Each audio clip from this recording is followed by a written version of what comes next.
नोंसोरसो मा लांफैदो दुमफेगालेसो आरो रंजालि आरो सासेया सोर हो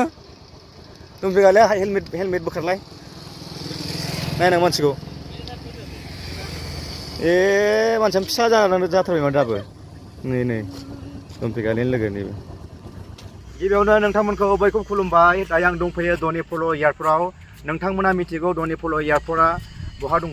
आरो जाय मिथिया नैबे मिथियैफोरनि थाखाय आं नोंथांमोननो नैबे भिडिअनि गेजेरजों इनफरमेसन होनो सानदों बा खोन्थानो सानदों धनी पल' एयारपर्टआ जाहैबाय जोंनि गहपुरनिफ्राय खमसे खम 5 किल'मिटार जागोन बारा गोजान नङा राजगड़ आरो अरुणाचल बे मोनसे बर्डाराव बे धनी पल' एयारपर्टखौ खालामदों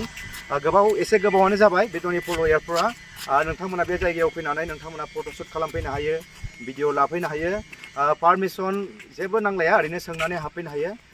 जोंबो जेरै दा फैनो हादों गुबुननि एयारपर्टफोराव जुदि नोंथांमोना बेरायहैनो हायाब्ला बे जायगायाव फैनानै नोंथांमोना आरामसे अपेनलि बेरायफैनो हागोन एन्जय खालामफैनो हागोन नोंथांमोना दायो नुदों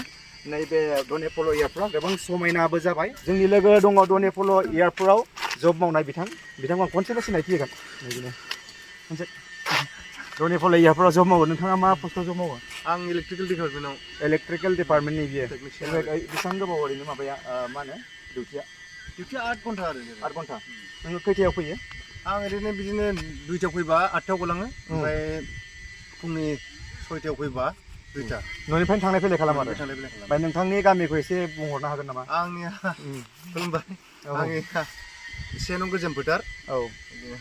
सेनं गोजोन फोथार माने सेनं गोजोन फोथारावथ' जोंनि बारा गोजान नङा गहपुरनि खाथियावनो थांलाय फैलाय माने नोङो बाइकजोंनो गारिजोंनो थांना फैलाय खालामनो हायो दा दसे उनाव नोंथांनि सुटि जासिगोन आरो नोंथांनि माबाया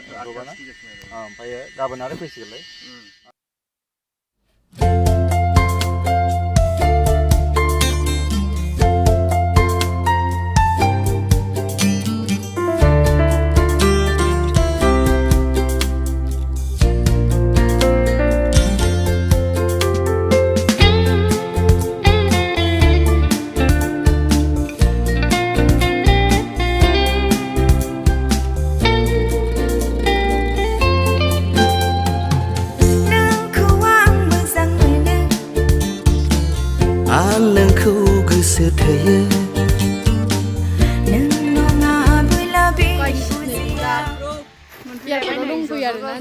एकदम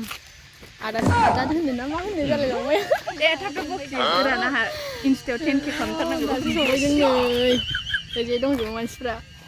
हाय हेल' होनबाय हेल' बिथांनि चेनेलावहाय एकदम दिनै नुजाबाय आरोना गावनो बेरायफैदों बेसेबा गोबावनि उनाव दिनैसो फैदों आरोना गोबावथार